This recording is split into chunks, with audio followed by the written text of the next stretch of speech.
And those are our new doggies. Thank you Woof. for thank you for joining us at Cerberus at the Gate. We're very happy to have James Davison and Bella Marcella with us today. They have been successfully active as collaborators for accountability and restoring normalcy to Canadian and British Columbia public life and government. Very happy to have you both aboard, and we're excited to hear your story. We have kind of sort of a bullet list to go through, but I'm only going to track that loosely. The rest of the show will be for James and Bella to take as they see fit.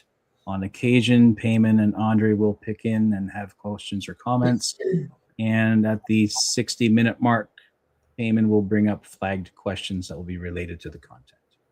Nice and organized and structured, because I never have a plan before I go into battle, especially when I know that the plan is no longer useful because we're on air.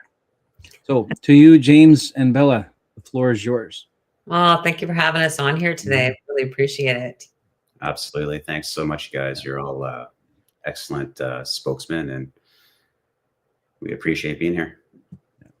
We're excited to hear your origin story. What are the sparks that brought you into public life? I believe we're going back to around 2020 when the COVID madness started. So we want to pick up there and take us on a journey.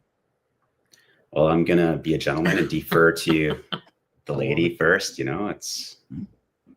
Yeah, let's go back to 2019 as the year was closing out, and media started to raise the COVID agenda, so to speak. The theater. That's a good way of putting it. So I was working as a health administrative assistant at the time, and my department was very tied into the PHO office over in Victoria, the public health office, the good Dr. Bonnie Henry. And so I was getting, because I managed the emails for the team, I started getting all the emails and what was going to be coming down the line. And my ears started to perk, and my neck hair started to stand, spidey senses tingling. And I'm like, there's something going on here, because where I was working was just one-sided agenda and narrative to the people that they service. And there was 90,000 at the time. And, I was friends with somebody in the local area who was speaking out on social media. And, I was kind of like, oh, that sounds kind of a little bit off. But I started to tune in a little bit more, and my lights started coming on. And I got involved behind the scenes with this group called Celebration of Freedoms and Rights. And I did the admin for the Facebook group. I organized all of the events right across Canada. And so I would do all the posters for the events in all the different cities. And I would go into Facebook and I would upload them, create the events. And then at the time, Facebook used to let you see the different cities that your members were a part of. I'd pull them in and put them specifically to that event. So that was my early start, standing out here in Guildford at the street corner of 104 and 152 with my signs. That was my start into activism. And, it was really unintentional, but I'm not one to be quiet. I will speak up. And I started coming out with these facts and data that I would research while I'm at work. And it kind of started me on my role. I started working with Hugs Over Masks, which was an organization that started back east. I became the leader for Canada. I mentored the staff across the country in weekly meetings. I brought Hugs Over Masks here to BC. We started our first group in Surrey and Tawasin, and we grew it to 12 chapters around the province. So a lot of touring, a lot of organizing, and a lot of working with other groups around this province. And boy, I tell you, it take a toll. I started working with the Freedom Rally World back in 2020 as well. And that was organizing the mega rallies in downtown Vancouver. And I think I got to June of 2021 and I'm like, oh God, I have to take a step back. And I pretty much took the summer off, but there was one sparking event that kicked off Stand United. And that's when Trudeau came, sorry to say the name, guys, came to Surrey to make a announcement for affordable housing in a very high priced neighborhood. And I'm like, I'm so there. And, that's, I have to say, was quite the spark that lit the fire and kind of got us rolling. That's, where I come into all of this, and Stand United was shortly thereafter. Take it away, James. It's my story. Just to quickly follow up that, we got it activated right away. I mean, I just saw the vehicle that they used to change the rules and the legislation. Putting us into these emergency circumstances was a red light for me that said, first off, I'm comfortable moving forward. Don't see the need to shut down small businesses and let corporations thrive and these different things. And it was pretty obvious to me that it wasn't what they said it was. And yeah, so I got kind of going to some rallies. Susan Stanfield, she had end the lockdowns, and that was as early as late March of 2020. I did my very first protest, and I started going down the rabbit hole and learning more and realizing that, yeah, it's up to us to make a difference. So Stand United was inevitable to happen throughout the different groups that we had in British Columbia. I'm proud of everyone who stood forth and put their name out there and built something that we could come together, like a celebration of freedoms and rights, and the lockdowns. There was no new normal, hugs over masks. There was a lot of different groups that were doing different things. And I just looked at it like I had something to offer with strategy. And I thought we needed to be, like at the media, because they were the ones who were really spinning everything for us to have to, do as we're told. So that's it. Stand United happened. You have any thoughts or questions, André, Peyman? Well, I do have maybe one question. You're talking about activism, how you got involved. Marcella, you were involved because you were involved in the healthcare system. So you were a little bit suspicious at the beginning. And James, you have this, what you describe yourself as a tendency to involve yourself in grassroots movement. How it was perceived, let's say 2019, 2021, because the narrative changed very fast in Canada. How it was perceived for the people around you, colleagues, friends, family, because you were maybe starting to be aware that something was wrong. So was it received, or was it, did you face any resistance? For me, one of the things I noticed was the media was pumping up the fear. And of course, you've got people masking everywhere, and we had all the social distancing and no hugging in public and all sorts of things, which was really dehumanizing and taking away from the human connection. Things that we as humans need and thrive on is the touch, and it's being close to our loved ones. And right away, it started creating divide in families, in friend groups, and even at work. So where I was, I was on the OSH committee, and we had an overzealous chair who wanted to implement everything that was coming out.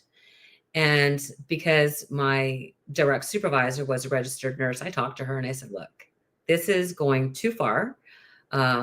He's wanting us to stand at the door and take the temperature of everybody coming into our organization. I'm like, I'm not here to do that. If you're sick, stay home.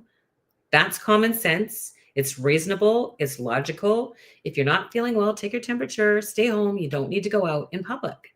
I mean, that to me is just simple. And, and then wanting to full on mask everybody at the office and having hand sanitizer at everybody's desk. And it was starting to really get out of control, because my department, and of one in the office, was responsible for shipping pallets of hand sanitizer around British Columbia, pallets of masks and gloves, and creating promotional materials to support what the government was telling everybody to be fearful of. And my brain is going one-sided, one-sided, one-sided. What they weren't telling us are some options that we can do to help ourselves. Stay inside, stay safe, stay home. And nobody's outside. It was like a ghost town out there. And I'm out there every single day because mental health and nature go hand in hand. You want to decrease people's anxiety? Go for a walk. And these were some of the things that were really pumping at me. And because of the nature of where I worked previously within government, I started to do some research on the statistics on domestic violence, on suicide crisis lines, because our organization just opened one up, and drug overdoses and suicide rates. And I followed the statistics from the beginning. So anytime that I spoke, I was always that data girl. I always had that with me.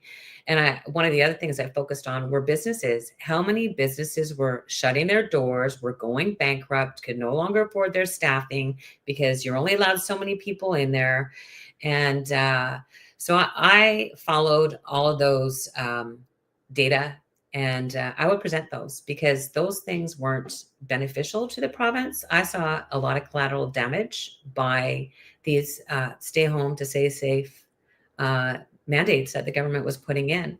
One of the other things I didn't say earlier is that in 2020, I ran in the provincial election as an independent candidate in Cloverdale. And going on to the debates, they're asking questions. How can we work through COVID? And I was the only one on there with counter everything that the government had done. We want businesses thriving. Well, how do we do that? Well, how about we drop the mandates and let people get back to work? It's on record. The only one standing up and speaking against what was happening.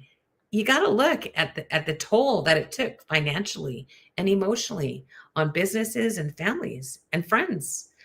It affected everybody, and not always in a positive way. So you're right. Nothing was really measured. We know the level of bankruptcy, the level of anxiety and distress that was created during this era. We're in 2026 practically now, and the question is also for James. How do you see the movement now, practically 6 years after what I call the PSYOP or global PSYOP? Did we progress? I think so. Unfortunately, people have to learn from mistakes. Most of us learn the most from our mistakes. And I think that everybody is feeling at least the economical crunch now as inflation in every aspect of our life keeps going up. And, as a business person myself, I don't have any employees. I've never had an employee. I've had my company for 14 years. And I'm actually the Consumer Choice Award winning company for the last 4 years. And I've won a lot of awards for my service. But I understand that these businesses have to compete with inflation in their wages with less money circulating through the economy. There's a lose-lose situation there, and everything's being pushed towards corporation and control because of what happened in COVID. So over these last 6 years, a lot of people who have had something taken away from them, they're a lot more coherent to probably not being so compliant in the future. And hopefully that's the lesson learned from. Look at it like you're driving cars and they're going off the cliff. Okay, so you're in a medical crisis emergency, and you fire your medical professionals because they don't want to be involved in, what they consider a solution is this alternative to keep your job. You have to do the jab. So how is that benefiting people if we're in a medical emergency? I think if you're going to weigh that out as anybody, regardless what side of the narrative you decided to play along with, you're going to say to yourself, in your time of need, you're going to take the doctor over what the doctor took. I guess, if that makes sense to you. So I think that there's a lot of people who realize now that there's health care professional shortage here, and the system is not running efficiently. We have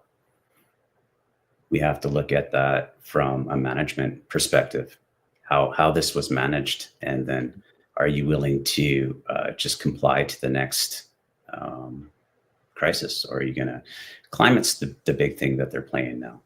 And if we stand up to this hoax, which it is a hoax, because we have 4 seasons and the climate continues to change and it'll never stop. So taxing people for it or trying to control people because the climate changes is a control mechanism. It's a vehicle to steer clear from and ensure that your voice is heard in these regards. So yeah, there's a lot to be learned from making mistakes. And, you know, as far as bringing people together, you kind of have to look at it like what brings people together. And it can't just be town halls that people are being paid for to do. You know, events where, you know, you've got polished speakers all of the time. We need to build leadership through community. And basically, if you see somebody that you think has a good message, to bring them along, give them a chance and see what they're capable of, you know? Mm-hmm. Yeah. We've noticed on our show that the conservative-minded individual is often not very good at collectivizing. And what you've done in your efforts, James and Bella, individually and then together, is give other individuals who have particular ideas, convoys, right, overhead passes, bus protests, etc., local protests, going up to larger, you know, corporate and public buildings and stuff like that. And you've been able to give each of those individuals or those smaller groups an opportunity to participate in a collaborative effort and gain an amplified effect, right? And what you've done with Stand United is unique, certainly unique in British Columbia during COVID, because as we've participated in some attempts to make a larger collectivization, just how difficult that is to do among conservative-minded individuals. So what you've accomplished is really quite significant. I was wondering if you would expand on that idea of those smaller groups that may think that they're alone, but and how they are not, and then how Stand United helps to give those a voice as well and to participate in a larger event. What would that look like? Well, we're not the fringe. First of all, don't think of yourself as small. Think of yourself as a movement, and all movements grow. So think of this as a populist environment of people who appreciate their ability to be individuals. And I think that's what you're getting at with the conservative-minded type of individuals, is that we're very independent people. We like our privacy, and we like to, you know, kind of write our own stories and not be told how to live our lives. Myself, like, just from a standpoint, I look at my grandmother grew up without her dad because he lost his life in World War II fighting for our freedoms. And now I honor that and I respect that. And I would do it myself. And I think you have to put it at a perspective that am I any better than my great-grandfather as an individual? I don't think so. Am I any better than anybody else? I don't think so. I think everybody has something to contribute and we complement each other. So having convoys come to our events only made it amplified our message, getting it across, because more people supported it. And then you're not really a fringe, but they have their way of expressing it and you have your way. And then having other people come along with you that are professionals in the topics that you're challenging those narratives on gives you credibility, because it's not necessarily James Davison that's trying to solve the problems. I'm just trying to coordinate how we can solve the problems. And when people look at it from that perspective, it's everybody that you pick up the rope and you pull together and you have a greater outcome, you know. And to go back to something that you said, Tim, this collectivism, and working together with people. And I love collaborative working. And that's working with all the other groups they're everywhere. And one of the amazing things, I had the privilege of traveling BC into Saskatchewan and Alberta, and speaking in different rallies. But once you start meeting your tribe on social media, you connect with these people. And a lot of the time in my early days of organizing these events, people were saying, Marcella, what can we do? How can we get this rolling? Can you come and help us? And I would. And I would bring a team. We always traveled with No New Normal, the Liberty Clubs, and Hags Over Masks. And we did these rallies. We helped people get involved. We gave them tools that they could use to put in place. How can we get more people on board? And one of the things that we always did was never bring people to an event without giving them something to do when they leave. Because you can bring everybody there and preach to the choir, but if you're not giving the people something to do, you're not being effective. Like a notice of liability or Right. things like that, you know.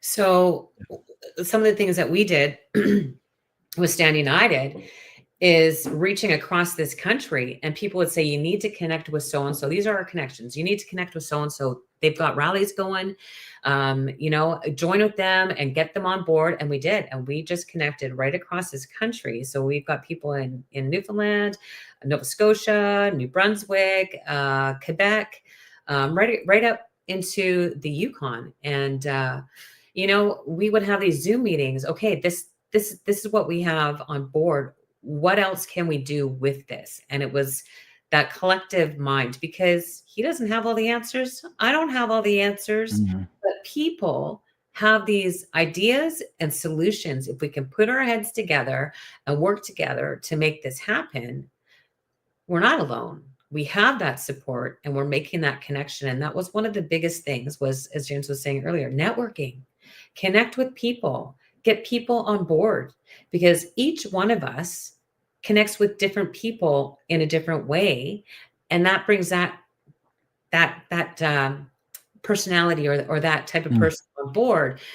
James connects with people in a different way than I do. He brings that to the table, but together we can work this out and push for that change that we're seeking. And I just want to say something, is it really comes down to the initiative that people have to believe in it. So that is where, I want to say to Marcella that, yes, we kind of got together little tribes, but I honestly believe that's the downfall of the conservative populace, because we have to be a community.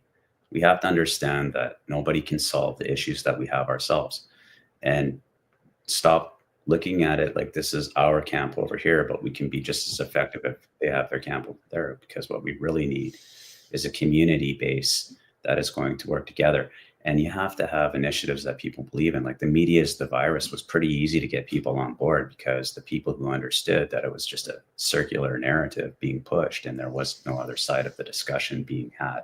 And if you did have the courage to, upset the apple cart, you were canceled. So it's easy to get people who are being pushed into a corner to come out fighting if they're in the right place. And then, we transferred from the media is the virus. We went to the College of Physicians and Surgeons. Now this is nationwide as well, because we had already made these wonderful connections with other people who were standing up to the narratives. And the College of Physicians and Surgeons, we did that after the mandates were dropped, but you still had to comply if you went into a medical setting. Okay, so for me, that was medical tyranny. And that's what we did. We stand united up to medical tyranny. And it was a very effective way to bring people to the forefront of Stand United, that really had a great message to the, the establishment and the administrations that were in charge, is that they have to listen to the professional side of this. So did you have anything you wanted to add, Andre? And probably make mention about telling everybody out there to like and share and subscribe and all that other stuff. Well, I will let Peyman's Peyman ask reminding me a to do. question if he wants. Because I have many questions, but I will be polite and diplomatic. No question. I wanted to say I'm really excited. You mentioned Susan Stanfield. I interviewed her. She's a wealth of information. So I'm glad you mentioned her. Just some housekeeping.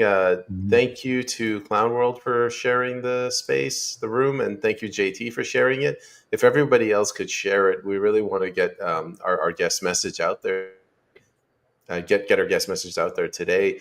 We are pretty much suppressed and siloed on social media. So sharing the room is the best way to do it. Thank you. Andre? Well, James, you mentioned something very important.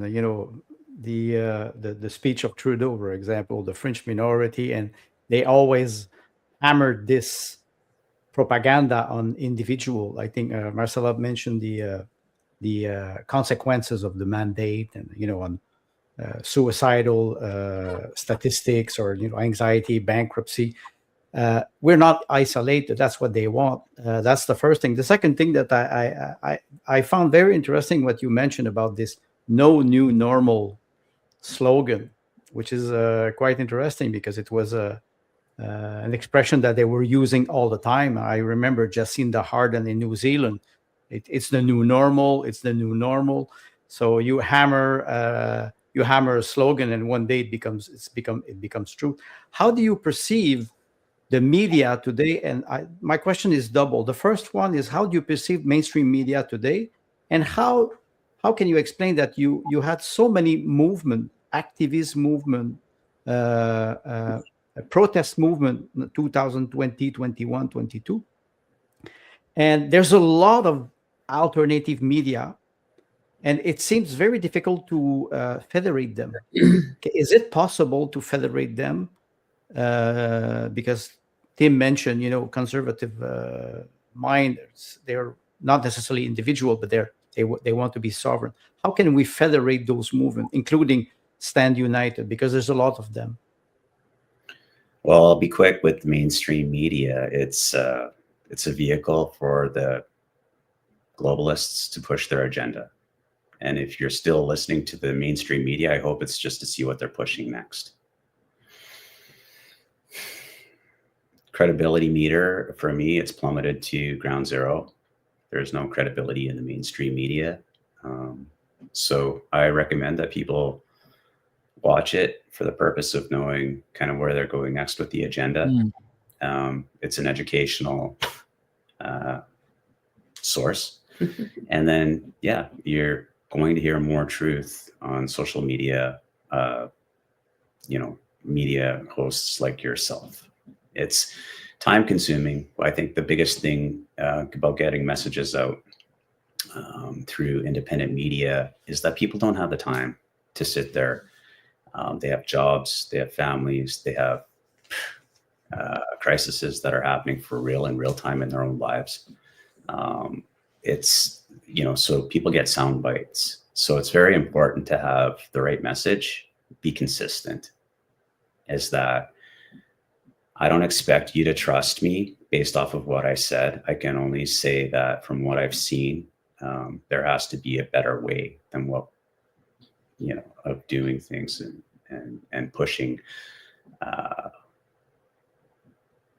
us in the right direction, and making sure that everybody has the ability to prosper and get, good education and healthcare and real justice. These things are truly lacking, and equality. There's so many things that are going against the current administration. To think for 1 second that they've even been reelected there, it's unbelievable. So there's a lot to that question. It could be undressed for a very long time, which I know you've all really dived deep into. That is its control. So how do we take the control back? Well, it's going to be by being consistent in your messaging and give people hope, because I think so many people have already flatlined. They're burnt out, and that's not because they didn't try, just they ran out of resources, or they didn't get the support they needed from people, or got backstabbed. And just try to remember these three things, be professional, be logical, and move in a forward direction. And don't let the narrative prevent you from being the best version of yourself every single day. There's a couple things you're going to take with you when you leave this world is your integrity and your soul. So don't let them be corrupt, and don't sell out, you know. I don't know if that answered your other question. Yes, it does. And I just have a remark or maybe a follow-up question for Bella. Bella, you mentioned something very important. You were using like a task force to go. Somebody calls you, you say, can you come and help me? You go with a team. And you said, when we leave, we give them tasks, things to do. That could be, in your opinion, could that be part of a strategy to help people? If you say you invite somebody, you give them a task. Because if you go away after, doing what you have to do, a conference, a meeting, whatever, they can just stop. We have to inspire them. I think we had a guest many weeks ago. He was talking about inspiring people. Do you think it can be part of a strategy of communication? Oh, I 100% agree. I just was at an event, I think it was about a week ago, and it's some local business area people, and they were invited to the table to discuss the things that are happening in our province. And I was one of the speakers and one of the organizers of that. And just sharing information. It is amazing how much people know and how much they don't know, but they know things are wrong and there's something funky going on. And so all these people were brought to the table, and I was the last one to speak. And I'm a marketing major and been in sales, and always believe in motivation, positive motivation, and that nobody can be left out of the equation. They can all be involved. And so that was like my finishing remarks were, here's how you can get involved. These are some of the things that you can do. And the feedback I got after from my team was at Marcella, I can't tell you how many emails and how many people came up afterwards and said, I want to get involved. When you give people information and you provide them with the tool, Resource, it's power in their hands. And to get on board and join with people in your local area, bring more people with you, because we can get more done. Because when it's just two of us organizing, can I add to it's this? hard. Can I add to this one too here, Andre? Because it is important. And just like recently here, we Pierre Barnes and myself did an initiative, and we had some great speakers, Marcella being one of them. And it was at our school board here in Abbotsford. And now I went into the school board on October 21st and listened to the entire meeting, 3 hours. It's a long time to get like 20-second question, but it was worth it. So because one of the topics that day on the agenda was about SOGI 123 ideology, I had the opportunity to actually ask a question in regards to that subject. So that was great. I already knew what I was going to ask before I went up there, and I asked the chair lady Wilson I said, how many genders do you recognize? And for the record, what are they? And I honestly didn't expect there to be transparency. And I didn't think that there was a good answer. There's not a good answer. But she was happy to say that there are many genders, and I recognize them as they are presented. So that was great, because, that's exposing the fact that they're promoting this mental illness in elementary and middle school and for that age. So what the trustee was trying to achieve in that discussion was to have the schools have to send out a newsletter to parents if their children are in elementary and middle school, if that type of education is going to be happening a week in advance, just so parents know how to navigate this with their children as well, or if they want them exposed to it, And of course, the motion was voted down. And what we're trying to accomplish is, we have a website in place. There's an email that you can copy, you can customize it, and you can send it to the school board, is to get Trustee White's motion back on the table. And now, do I have to do this? No, I have my own company. Do I feel compelled to do this?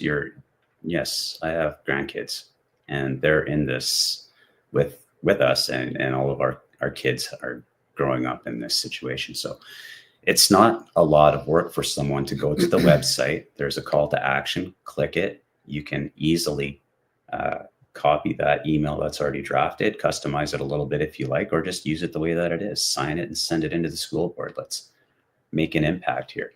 So that's how you involve other people in the initiative. It's not just showing up, and it's not just, raw, right? It's great to do that and build a community and find other people who are brave enough to take a position of speaking or planning or strategizing organically like that. But it is great to have the initiative still going on behind the scenes from people who aren't even going to show up at the event, but they believe in what you're doing. Just want to just dovetail that a little bit. Earlier today, I was just thinking some of the things that we were going to talk about today. And James mentioned something about being a grandfather, having children. I'm a grandma. I have children. I have grandchildren. A wise man leaves an inheritance to his children's children. And we today are founding society and the things that are happening. And when we have lost all morality and common sense, I'm thinking future generations, what are they walking into? How can we be that difference today so they actually have something to look forward to and walk into? And that starts with us. We can't allow crazy to continue on to insanity. And I mean, we're probably already there. It just depends on what area you're looking into. But we have a future legacy that's going to come in after us. What are we leaving them? And how willing are we to give them something better? We have to rise to that occasion. Yes, you're right. You're right, Bella. And James, what you were mentioning, you were involved at the beginning with the mandate or the PSYOP, and then you expand your I would say your vision towards SOGI and many things that we're seeing now. Do you see? And maybe I don't know about British Columbia. In Quebec, there was a big awakening during the COVID mandate, and especially with the Freedom Convoy, and then it faded away, like nothing happened. And it is sometimes frustrating for people who try to help people open their eyes. Do you see a certain fatigue in the general public toward what is happening, or do you still have this momentum? All right, so that's a loaded question. I want to address it. They're all loaded. I'm sorry. It's going to take a minute because I want to come at this from a logical standpoint.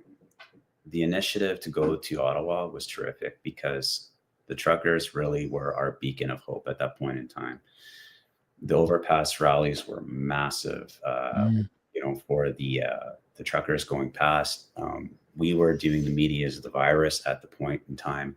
I think February 5th was just an intense rally we had with a huge convoy, and these rigs were just dressed up in all patriotic flags and colors. It was beautiful, and we had drummers, and it was massive, and excellent speakers arriving on the scene. But you got to understand, okay, I'm not going to say that I'm better than anybody else, and don't take it that way. But moving forward, when you have such a great initiative, you have to manage it properly as well, because we lost so much momentum when people's bank accounts were being frozen. And, you saw the footage of horses trampling crippled ladies and different things like that in Ottawa. And everybody, it was something that a lot of people who, not necessarily were on the fence, but afraid. Let's just say they were afraid to stand up. Those people that all did that trip to Ottawa gave those people the courage to get up and stand up with them. And when you see the people that gave you enough courage to finally stand there, get trampled and their bank accounts frozen, then you crawl back into your little cocoon where it's safe because you're afraid. So managing initiatives is just as important as having an initiative. To do it lawfully, respectfully, and understand that there's a time to hold your ground and there's a time to pivot and come back with another part of the strategy. That's how it is for me. I admire everybody for everything they've done. Myself, I'm very calculated in how I move forward. And it's just, if you manage a resource, you have a much better chance of long-term success. Instant gratification always has long-term consequences. And I think it's the same thing with social media, or pitting people against other people, or pointing your finger and blaming. It doesn't solve a thing. But what happens from learning from your mistakes is hopefully learning from your mistakes. So that way, when you do amass that kind of support, you can maintain it through logic, because dictators don't step down, my friend. They never have, they never will. So you pivot, you say, okay, I've got millions of dollars. Now I'm going to put these resources into polls across Canada to see who thinks the mandates are fair and just and warranted, and have the right questions with the right polls. And then you come back to Ottawa with a proposal. I think, again, I'm not trying to put my neck on the chopping block and have people hate me for my thoughts. I'm just saying that if you didn't learn about managing resources from that, then we didn't learn anything, So, well, if they want to hate you without any purpose, they will do it. So might as well, like you said, put your heads on the chopping block and do what we have to do, our duty. So, we'll just understand that all of these things that we're fighting for are on legislation and policy. So in order to change what's happening to us in our institutions, where we know that our institutions are morally bankrupt, and why they're bankrupt, because it's intentional. Nobody could do this bad of a job of organizing provinces and organizing cities and the rest of it unless it was intentional. You have all of these resources and you just create more debt, keep raising taxes. And as Klaus Schwab said, we're preparing for an angrier society. Well, you're getting on our nerves, guy, But at the end of the day, you have to look at that in the big picture, is that you have to establish a community that will back a new grassroots government. Because if you're going to install career politicians in these parties, regardless how fresh and brand new they are, they're going to be corrupt by the same people who were corrupt in the party before them. So look at the big picture and realize that it's going to take a community, and you're going to have to put people in the positions of making decisions for the rest of the province. You're talking about very few people are doing that, and be willing to stand up to the narratives so that you can actually change things, but you have to have the votes. So if I could give people advice, is don't squander your vote. It's the most important thing you have. We have to make it too big to rig, because we know that there's a lot of unfair play out there. But get behind the people who have got a track record that you can actually vet yourself, and you can say, listen, you know what? I will talk highly about this person based off of the actions and the resume. And those are the people that should be the ones in the arena fighting for you, because they've been fighting for you throughout all of this time we've been going through this. And some people have been awake a lot longer than I have. I had to be disrupted before I snapped out of the matrix, So just want to step in at the moment and remind people to like and share and subscribe and do all the reposting and help us to get a greater audience. And Peyman has an injection. We mentioned this at the beginning, but if you guys have just joined us, if you have a question that you want to put to the guests, please put it in the comments and we'll get to it in about 15 or 20 minutes. Any question you have, as long as it's professional and appropriate, we'll get to it. Thank you. I was reminded when you mentioned the different types of events, the different types of activities and things that people can participate in. Can you share some of those, the overpass events and the rallies outside the local MLA's office, et cetera? And you had a very large, very well represented rally in Vancouver, and I believe that was CT Global. Is that outside the Global TV offices, I believe? Can you share some of those experiences and how you managed to get the different groups to come together and collaborate on such a thing? Because this is what I think is likely to be the model moving forward. Right? Because so how do you perceive that? How did you make it happen?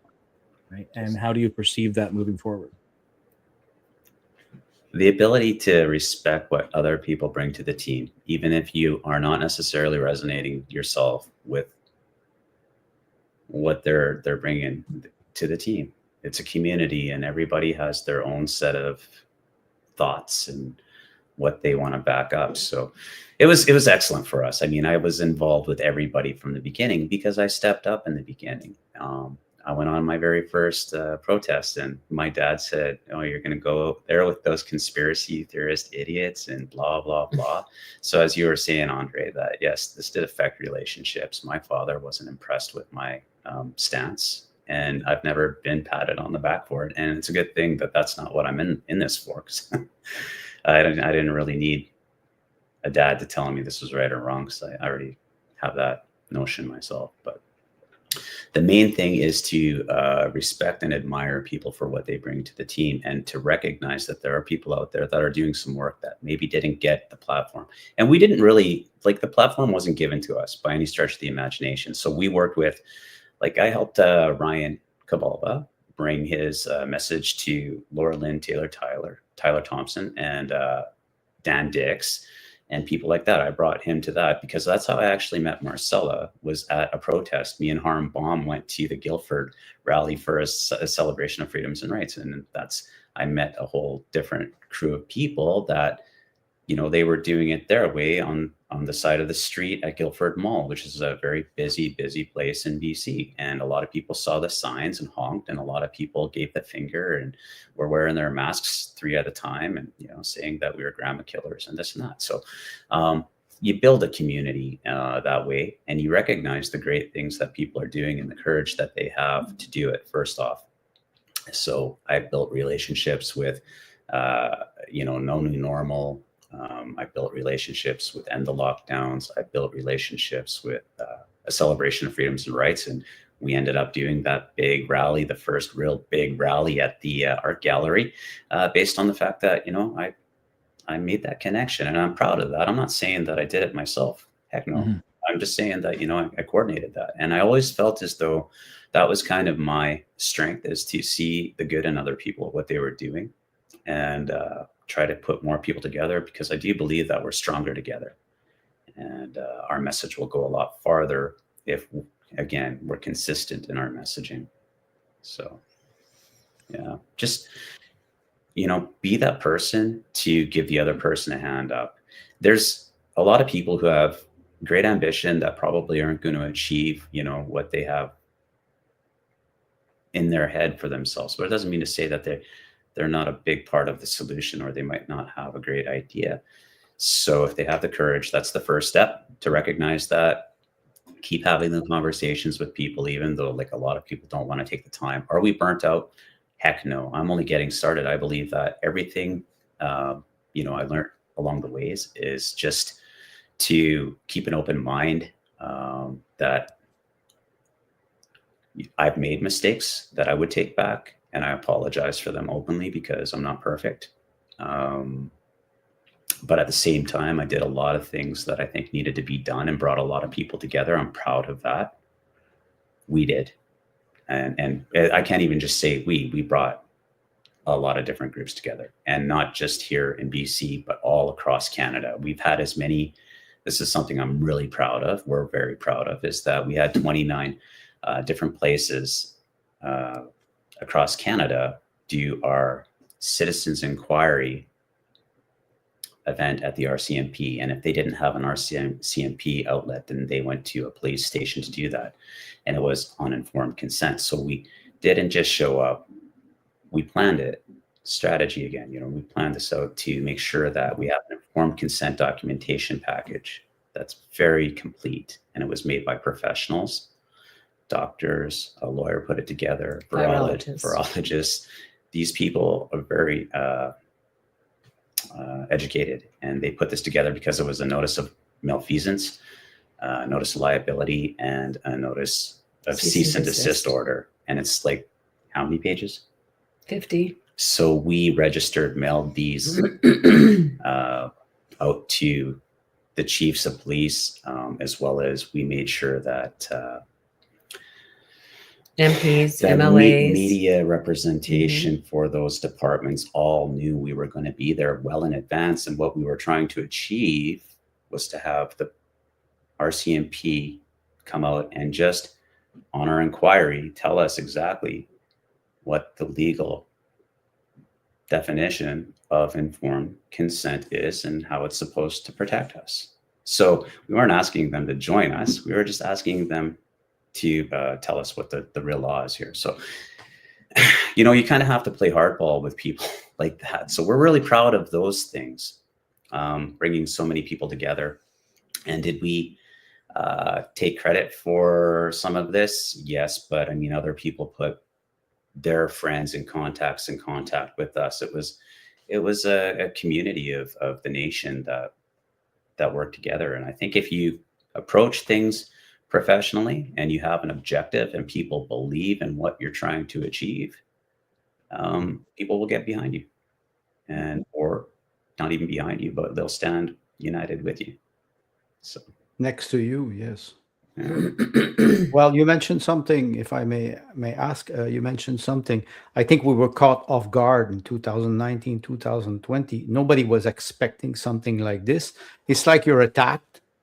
Somebody declares you war, and then you lose a lot of troops, people die, and then you fall back, you reorganize, and you counterattack, if I can use the expression. I like what you're saying, because I think sometimes we forget everything that happened in the last 5 or 6 years, because the agenda is always moving. When you mentioned SOGI, climate change hoax, that I use the expression, and you mentioned something very important: fall back and having a strategy. Those small action that you were doing were planned. And you said there's no RCMP office. You go to a police station, and a lot of people don't know what was going on behind the scene. People like you and Bella were organizing things, and maybe this is what we have to promote also: the fact that you have an organization, and it's not just a front. Sometimes I criticize people, or not necessarily people, but organization or association, because they have a nice website, but behind that, there's no strategy. There's no, it's a protest movement, or, they want to federate people. So that's one thing that I'm noticing with your experience. What would be the next step now? We're in 2000, practically 26. How you will proceed to keep the momentum and maybe federate more people, more group, or more association? Because what I see, there's a lot of people who are creating association, but they work in silo, and it's normal at the beginning, but the grassroots has to collectivize, like Bella mentioned. Is there a strategy we can put up front to help people engage, like you mentioned? Do you want me to Go for it. or do you want? No, go for it. I honestly think that people just we all need to collectively look at what other people have to offer and be open to it. And, like, you look at Jordan Cayley out here, he's independent MLA, and his voice is truly for the people of his riding. And I think if you want to be successful and change what we're going through right now, work together. I always invited the people, even that didn't want to stand united with us. They were all welcome. And if you had a good message, like even people that I didn't really want on my platform, I did give them the chance, because we are all in this together. So find out before you pass judgment on people, what they have to offer and bring to the team. That's my advice, is really give people a chance to work together. I think putting it into terms is that you can't win a big battle in little camps. So if I could, I would help people navigate to get together. And the really important thing is that people don't talk over each other, that they take the time to listen.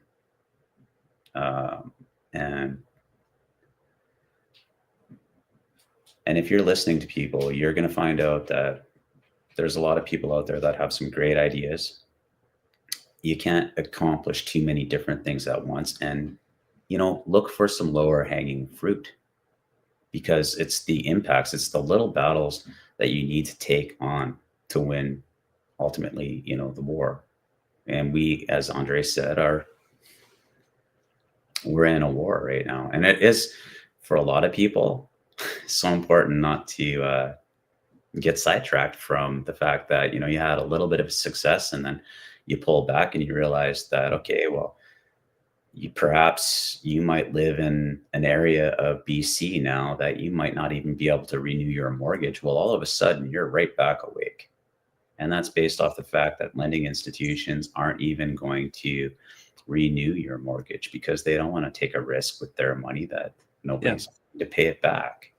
So what does it take to jolt people? Does it take a total crisis to jolt people? Like when it's your kid, I've said that the agenda is coming for all of us. It's not coming, and it will touch your family, whether it's the safe supply. Look how many people's lives are being destroyed by drugs, and we don't have any way to get them the help that they need. So we just give them more drugs. Like, this doesn't make any sense. So in order to, you got to find something that hits a nerve with people to bring them together. And that's, what is it? Soji 1, 2, 3. That hits a nerve with people. Addiction and the fact that there's not the proper counseling and places for people to recover, that hits a nerve with people, especially now that it's going to be closer to their communities. Mm-hmm.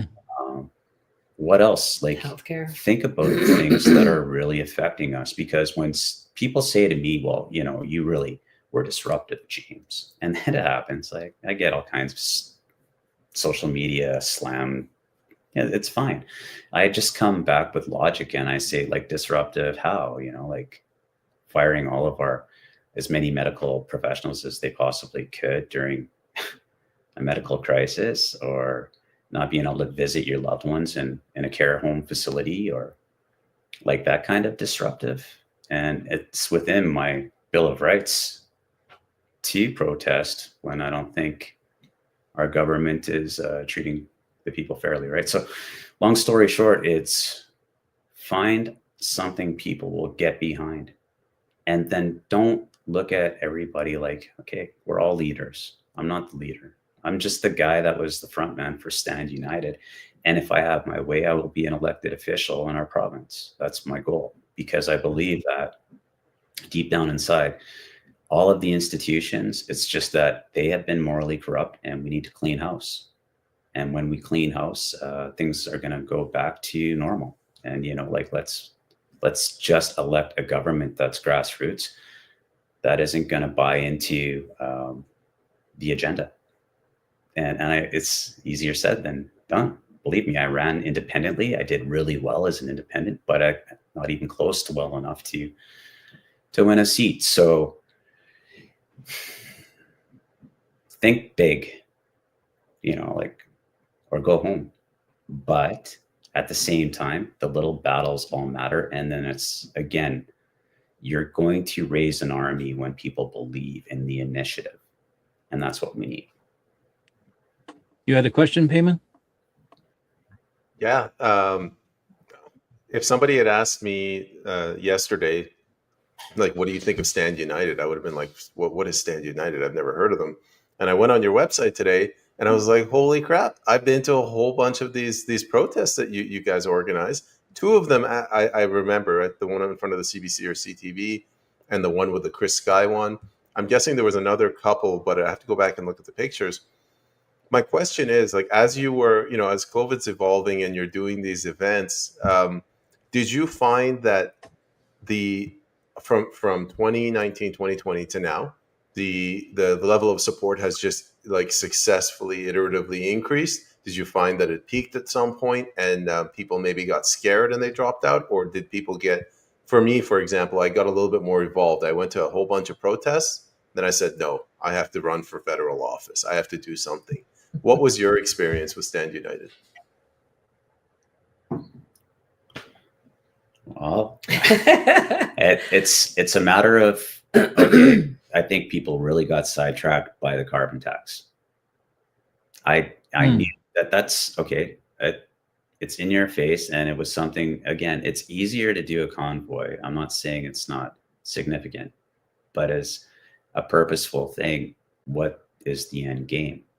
And for me, with Stand United, there had to be the documentation, like our informed consent documentation package, which is massive. It's factual. It's QR coded to all of the trusted government websites with all of the research done, and it can never be called misinformation.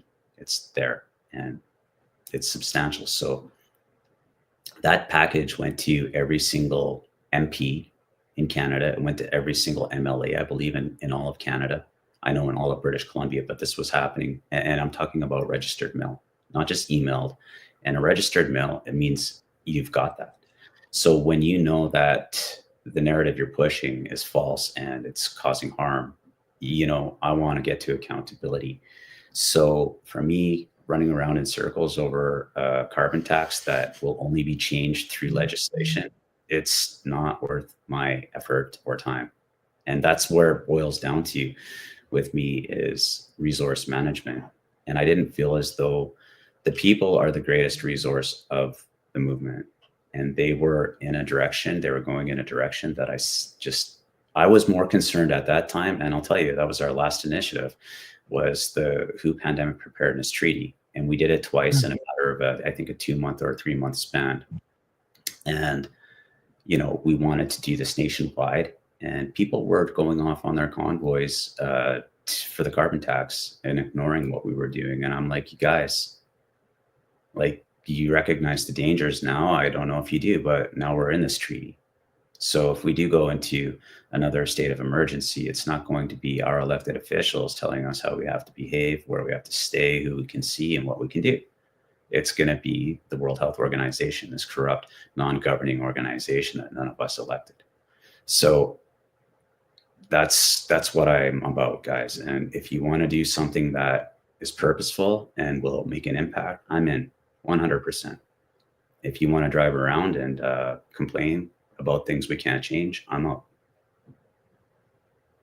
Well, if you want to drive around and complain about things that you can work to make change on, I mean, there's pick your battle, because there's so many little things out there that we can all focus on. And as James said, you strain your resources. You've got 20 people over here, 30 over there, 100 over here, but nobody over on this very important issue. Well, and the thing I just want to say too, like, it's that the point of the carbon tax is, what did Carney do? He just put it onto the big corporations and they'll pass it on to us. It didn't go anywhere. And we should have been with this WHO Pandemic Preparedness Treaty. I mean, we should have been in the streets like in the millions, man. And that's what, even like a person like myself who is logical enough to know where we need to be, when we need to be there, and why that reason is so crucial to the future. Because once we get put back into a situation, look what happened with the ostriches. Okay, when they decide they're doing something, it doesn't matter if there's a few people there, they're just going to knock you out of the way. And that's where it does come down to critical mass. And using that in the streets would have been a direct message to the establishment that Canadians are not for it. And I'll move forward and say the biggest threats now is they're using the vehicle of climate change. And that's going to get us into where we're headed with this digital ID. And these are the big things people have to stand up for now. If you really want things to get better for us now, you're going to have to take the pain as soon as they bring in this digital ID. But you know, there's going to be people who won't, like senior citizens that are depending on their pension, anybody who has a bureaucracy check, all of the police, anything that's government. So once they have it, you're either going to have it or you're going to be told you have to have it. And eventually it's going to be like, well, you know, you have unacceptable views and we're going to cut you out. Guys, we haven't got the rest of our lives to figure out a solution. We only have enough time to, honestly, you know, I think we're running out of time. So if that's not a carrot for you enough to stop what you're doing, if it's not contributing to the solution, and start contributing to the solution. Did you have a follow-up question, Andre? No, maybe Peyman wants to go to the question of the audience. We can open it up for questions then. Well, I would have a lot of question follow up. I would just mention one thing: we still have the carbon tax in Quebec. They did not remove it. No. They're just passing it down to us, Andre, through the corporations. Yeah. It's not gone. And this is my point: is like if we're going to be successful, we have to pinpoint attainable fruit. Mm-hmm. And it has to be something that people will get behind and support. So let's go to you, Peyman, to open up questions from the audience. All right, I have 3 queued up. The first one's not strictly in the form of a question, so I'll massage it for you. JT says, greed is the root problem. Sacrifice the future, the youth, for immediate satisfaction today. COVID exposed this societal issue tenfold. Experimental drugs for children to apparently save grandma 5 more years. I guess the way I turn this into a question, I remember a time when there was the trope about the mom and the dad that would sacrifice their lives to save the children. And now do you agree that we've moved into a different scenario where we're sacrificing the children to save, in this case, grandma? 100%. I think any true parent or grandparent would be the shield in front of their children or grandchildren. The only thing that flipped that narrative was what they were saying on the mainstream media. And if you say a lie enough, long enough, people start to believe it. So yeah. Don't believe what you hear on the mainstream media. The media is the virus. Like, sorry, I'm not trying to downplay it. Like, it's a big deal, but it's a controlled narrative when you can't challenge it. And that's what you have to, first of all, recognize. Everybody must recognize when you can't challenge a narrative, you're put into a category in a camp.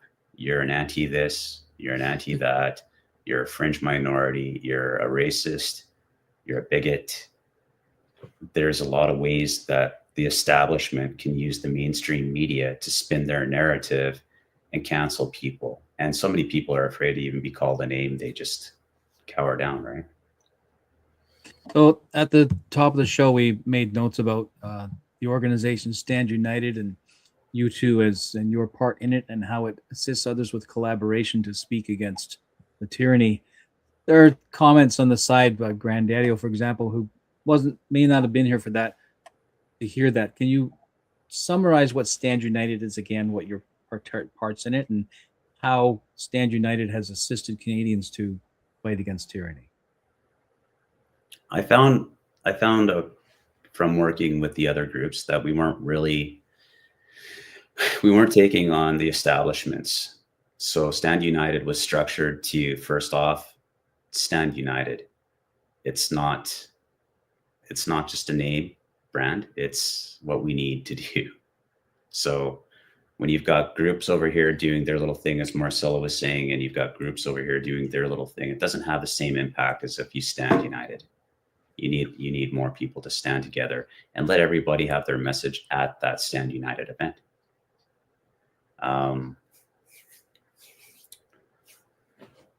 Geez, you know, we really have to just realize that what Stand United stands for and what we worked for and how we got there is based on the fact that we saw some people who weren't willing to work with other people. And that, in my opinion, needed to be rectified. So Stand United was the name that we chose. The initiatives, realistically, most of them, you know, I'm just really clever at seeing where we need to be. And it's like guerrilla warfare, okay? We're in a war. How do you fight back the establishment? Well, you don't do it on marches. I mean, it's helpful and people see you. But if you're taking that march to the place that's disrupting you, like the mainstream media, you're holding them accountable because you're disrupting them now. And that was the purpose of having the College of Physicians and Surgeons. And I remember the first time we did the College of Physicians and Surgeons rally in Vancouver, you look up at the building and you can just see them Garfielded, you know, right to the window watching us. And they recognized that, you know, people were paying attention to what they're doing. Backing those initiatives up with the informed consent documentation package and putting the pressure back on them. I mean, if we get to accountability, all of these people who received that didn't do any research on it, just turfed it in the garbage. I don't know if that means they're accountable, but I believe it does. And we should be looking for accountability. So what does Stand United really represent? It's to get to accountability, and it's to work with people who believe in the initiative, and it's a vehicle for people to come together regardless of what your group name is. You mentioned something also very important. I think you're a hub in the sense that you federate many movements and try to, like you said, stand united with certain values and tradition, accountability, honesty. That's very important. Yeah, integrity to everybody, right? We are all trying. If you're on this side of the fence, then we've all been trying to achieve the same thing, which is just to get back to normal, because you know that's what you said, Andre, earlier on, is that you know this is the new normal. Well, it's not the normal that we're going to comply to, because you can't comply your way out of tyranny, and it's tyrannical, the behavior and the overreach into our lives that the government, you know, took the direction that they did. So it was our responsibility and our duty to protect our own rights and well-being and future. Yeah. Go ahead, Peyman. Marcella, did you want to add anything to this comment? I was actually just trying to reread the one that you have on the screen there, sacrificing the youth for immediate satisfaction today. And my brain was just going somewhere else with that, because when I look at what is happening to our young people and our youth, and, you know, we look at the SOGI, what's happening with them, you know, young children are impressionable, and they're getting them when they're young and indoctrinating them in publicly funded schools. And, you know, as much as they don't want certain things being taught to their children, but they're darn going to force you to take what they want your kids to know and take. And then we look at our whole vaccination schedules. Sorry if that gets you on the banned list. Schedule for children. You know, we're destroying innocent children. Well, they're what? They're vulnerable, right? Absolutely. And you know what, we're looking at poor grandma and grandpa in their care homes as well, and you know, sacrificing your children for mom and dad. I think that's a really difficult question to answer, but you know, like I felt at the beginning that we're sacrificing grandma and grandpa, because as soon as they're sick, they're in the hospital, they're on the ventilator. What are they giving them? Stuff that's not going to make them better. And it was just like, take them out. Let's attack the young people, because now we've got the biggest incidence of myocarditis, pericarditis, blood clotting, and everything else happening in our young people we never saw before. by this experimental vaccination, what they put experimental drugs for children, and not only just the COVID-19 vaccinations, but Stop saying that word. we're also talking about Soji and the drugs that they're putting these young children on. Like literally, I saw a video this morning where a mom and dad were out with their 1.5-year-old, and the interviewer asked them, "At what age did so and so decide they were trans?" And the mother, I just, who are you, Fruit Loops? Because a baby does not determine their gender. They're just goo goo gaga-ing, okay? They don't know that yet. They're not at an age of accountability to understand what is happening in their body. They're newborn, they're baby. But The the passion of a logic, grandmother. the logic that this mother is saying that, oh, well, he, which is a he because became a she, knew at birth and let us know, a 1.5-year-old. I just shake my head at the logic and the reasoning of society. It absolutely baffles me. That's why I really hope that the language moving forward for people is, let's stop talking so much about a freedom movement. Let's start talking about an accountability movement, and let's be professional, logical, and move forward, because we're right and we have that on our side. They have no argument, which is why they cancel you. So they put you in a situation, you're in a war with them, and they have all of the toys. So just don't change your messaging and be real with people when they ask you, why do you have a problem with it? Well, because I think, people don't really have a fully developed mind and see where they're going to end up until they're 25. Yeah. Starting them on hormone blockers at 14, 15, and 16 years old, based off of what a psychologist says, if they're mature enough to take it. And, that goes without any parental consent. It's, the hijacking of children's minds at such a young age to believe that they shouldn't, first of all, they shouldn't be being taught about something that they're not involved in themselves. I mean, what happens behind closed doors is your business. And when you're ready to do that, you'll do it. And I didn't need anyone to tell me about it, because you're human and it's nature. So leave people, and especially kids, alone, Well, you mentioned 25 years old. You're very conservative, James. Some people at 60, 65, 70, their brain is still not formed.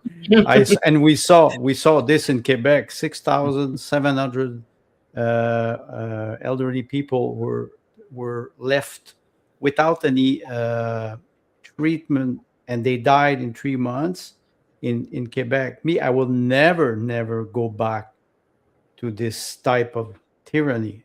And I'm a grandfather, so I do understand. And that's the message. That's the message, Andre. Just be strong in your conviction, and stand on the right side of history. It's easy to say, and not everybody understands what that means. But people, sacrificed life and limb for this country so that we can live a prosperous life, and we can practice our faith. Our Canadian values need to be protected, and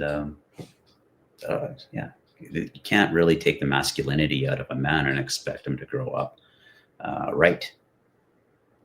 And I don't like how, I'm not a womanizer by any stretch of the imagination, but I believe a strong family starts with a woman who does back her man and understands that the leadership in the house, it's not just when someone's breaking through your door. Of course, you're going to be the first one out of bed to take on the perpetrator, but in life, lead by example. And if you defer your responsibility to someone else all the time, you're never going to become accountable, and I think they want that. So yeah. Go ahead, Peyman. Okay, moving on to the next question. Thank you for the responses, by the way. This one is from AHS Refugee. What is the reason you believe voting will change anything? No matter the seat, it's a circus. Has anyone not noticed this for decades? The question I have is, what's your message to people who have lost faith in our electoral system? My message is, we need you to support us. I'm not kidding around. I'm going to be running in the provincial election. If you can help me in any way, you know what I stand for. And this is why you need to do your due diligence to support the people in your ridings that you believe in. And if there isn't somebody you believe in, find someone you can believe in, because it really boils down to, if we don't take that responsibility from the people who are creating all of these crises for us, then they're going to continue to get away with it. And realistically, there's no easy way out. And there's no silver bullet other than the fact that we are going to have to address this in our legislatures. And the federal government vote anyways, because we need change. You know, even if you vote for a party, just vote. Myself, I'm not promoting any federal party, but I voted Conservative, and it was a controversial vote in my riding. But I did it because I wanted to get away from the hell we're going through with the Liberal Party. And how else are we going to know that it is, you know, the left and the right wing of the same bird if we don't give the opposition a chance to be different? So it really does come down to that. But this is such a big machine federally that it's very hard to change dynamics in the federal government. The only way you can really change the dynamics, in my personal opinion, and I'm good at solving problems, is with strong provincial governance. To stand up and say, okay, I've got Scott Moe, Danielle Smith. Are they perfect? No, they're not, but at least they're standing up and challenging the narratives. We need to get to the point where we're unlocking our resources and moving forward so people can make a paycheck, and we can, you know, we have so much bureaucracy here, and that doesn't go around enough. You're spending taxpayer dollars on paychecks that's supposed to keep the taxpayers going. You need industry. So if we don't change our personal situation by changing the legislation itself, SOGI could be stopped with the legislation. We can have a structured curriculum. We can go back to dressing professional if you're a professional teacher. We can have a healthcare system that doesn't have ridiculous demands and, you know, threats based on the fact if you're a medical professional here in BC, you know, if you don't follow the political landscape, you'll be subjected to a $200,000 fine, 6 months in jail, to lose your license. This is all through the HPOA. Now, you know, what's happening right now with our legal process, our Law Society and Trial Lawyers Association has our provincial government in the Supreme Court in BC because they're trying to use that same platform that they hijacked our healthcare sector and College of Physicians and Surgeons from those professionals to implement that same vehicle to hijack your legal process. So when you know that you've got no right, no legal right, you've got no right to your bodily autonomy, you have no parental rights, and you don't have any property rights anymore, you can't say it's a conspiracy that this has been a Marxist tactic using these vehicles to drive us over the cliff to communism. And once you wrap your head around that, you realize whether you like it or not, that is the way forward, only peaceful way. So then if I might interject, and I'm not trying to reframe it because I'm involved with the People's Party of Canada since 2019. And in our research and looking at the different types of voters, different types of people, we find that there's about 1/3 of all registered voters choose not to vote, regardless of their reason. That's a very large percentage of the population who say, I'm not participating in the process. And that's their right to do so. But that's a very large group that, were they to choose to become involved and to educate themselves and use that vote wisely, even if only for their own personal choices, if they were to become involved, we could realistically see positive change at the provincial and federal legislative levels. You know, Tim, I agree with you 100%. And I actually supported Maxime Bernier a lot. We had him and Bill Vanderzam, who was our, he was our premier at a time, at one event in front of the College of Physicians and Surgeons at the same time. And what a thrill it was to have those two men. And I've sat down with Maxime Bernier. I've asked Maxim Bernier question, Marcella was a candidate. She ran against Jagmeet in the snap election. Yeah. So it's not that we don't admire the PPC's platform. It's awesome. And so is Max. Some people will say, James, you're wrong. Again, I can't please everybody. All I know is that we do have to have a vehicle of change at this point in time to, one, change our trajectory on our economic situation, because that's what's holding back everything right now. This climate is in the way. The special interest groups are in the way. The lobbyists are in the way. We can't function a proper government with all of these roadblocks and actually see us, because we're not middle-class citizens anymore. We're quickly becoming peasants with no rights. And that isn't enough reason for you to say, I'm going to take a chance on at least the candidate that I believe in the most, or the party, for example, leadership that has a better platform to vote. Then you can't help us right now. And unless you're willing to do something, I know there's a lot of people who are angry and they want a solution and instant gratification. But to fix a situation like this, we have to have a community that works together. There's a camp here that says, I'm not voting because I don't believe in you. There's 2/3 of a camp over here that says, I'm not voting because I don't believe in you.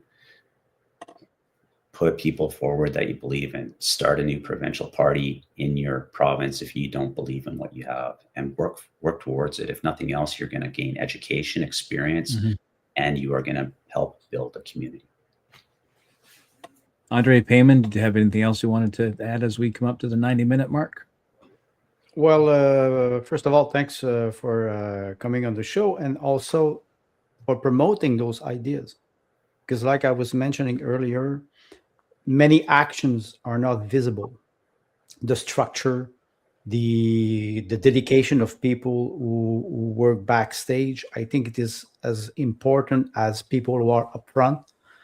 I hope that this movement can evolve into something that will emulate other initiative. I think there's a lot of people who are interested in what you're doing.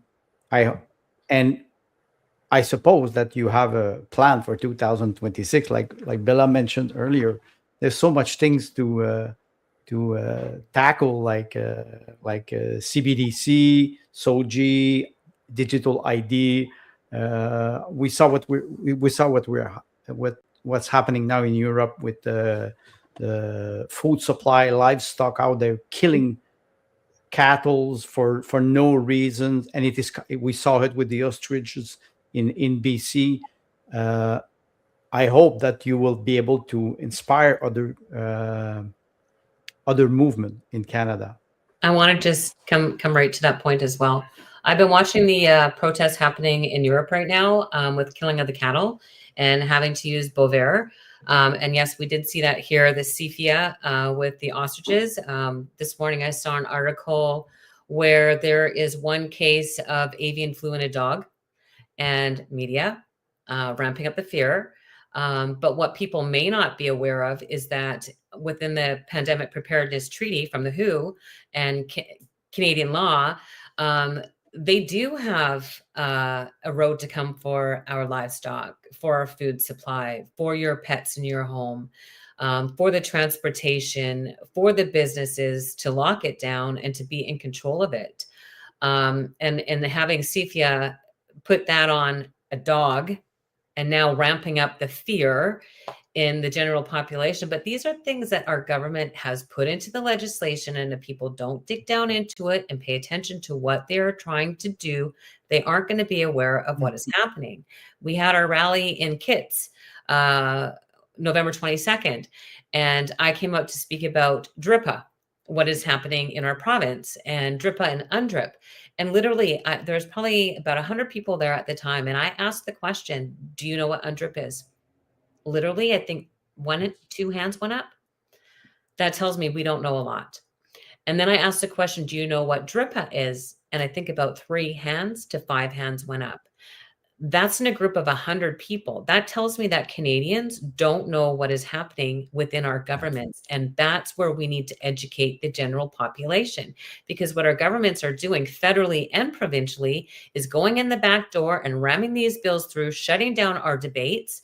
The people aren't aware of what is happening until we get a Cowichan case coming out. And then everybody's all up, it doesn't affect me until it affects me. And they sit on their hands and do nothing. And I'm sorry, I'm just going to take one other quick moment here to go back to that question about voting. It's a circus. It's a circus. We get it. We understand it. And then I know people are asking, well, why do you think that voting is going to make a difference? Hey, look, if you stepped up to that plate, that 1/3 of Canadians that doesn't, as a registered voter, doesn't vote, what a difference that can make. But then to the people that don't vote, why aren't you voting? And then you sit there and you complain that somebody voted. I don't get that logic, but that's just me. That's just where I went with that question. And in thinking about it, we're lambasting the people that vote because now we're under the system, but we're also not stepping up to the plate to vote. So that we're not under that system. We get the good people in there. That's great. But I did want to say to Andre, we do have something actually that we think is going to be very effective for the entire country to get behind, and it is UNDRIP. It's DRIP a personally here for us. There's nothing more tyrannical than uprooting people from what they work for the the entirety of their life and what they're going to pass on to their loved ones. So I think moving forward, stand united.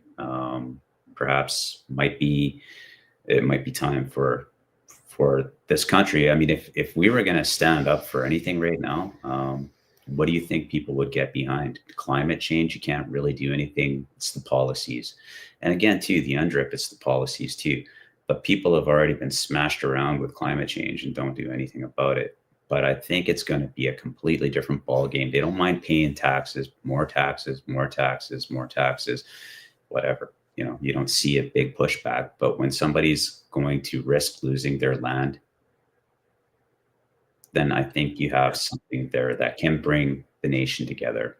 And I believe that if we do that, everybody take the time out of your life on that day to be counted. Yeah, the video snippet from the Richmond town hall where the older gentleman said, I bought my house and I've been paying property taxes the entire time I own that house, and now you're telling me I might not own it. Yeah, I was actually there for that meeting, and I'm actually out of the real estate industry. I was a realtor for 13 years. But one of the things that is mentioned in there is the indefeasibility of title, is that when you purchase a property in Canada and in British Columbia, you have indefeasible title, which means that that property in fee simple is yours. It cannot be taken. But we have a law in Canada that says Section 35 trumps that, and that is First Nation title has superior authority over that. You can't have two masters owning the same property. Where do we lie? And so the Cowichan decision really unearthed a big can of worms in our province, because that has detrimental effects here in BC, but straight across Canada. Well, like I said, what happens when the bank says, I'm sorry, but we can't give you a second mortgage on your house? Mm-hmm. Then what? Your investment that you even put in to buy a home is a huge downstroke. And depending on where you sit, is there another way out? It's just... Well, EB has $150 million of taxpayer money to help them. Oh, yeah. Let's please... I'm being facetious. Let's not be irritating here. Let's not be too disruptive. Well, do we have any more questions, Peyman? No. I think we could probably stop it there. Wrap it up. It's been a pleasure to have you both on, and thank you for sharing this with us. The three of us very often say we can bitch and complain and cry all we want, but until we put boots on the ground and have solutions, we've actually done nothing.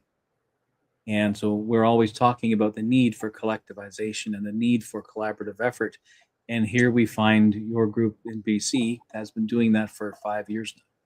And we're very grateful. I believe I've been at least one of the art gallery events, complete with the opposition and their loudspeakers. And yeah, it was, and more Vancouver police than I've ever seen in one location. So that's a little bit disruptive. And I'm glad to hear that these are the types of things that you're doing. moving in toward or moving in on the DRIPA undrippa conversation is going to be poignant because that's real money, right? That's real money. That's real ownership. That's somebody who's put 20 years of their life into Mhm. a home and a property, or a business and a property, and could have it simply removed ad hoc Yep. with no recourse. And perhaps that will motivate people to be more active. Exactly. It's where I'm at. I think it should Yeah. get people off their Yeah. butt. Yeah. Time to stand. Yeah. Don't wait So- till the yeah. narrative affects you to do something about it. Yes. Right. Yeah. So And how's this for? I just have a question for you all.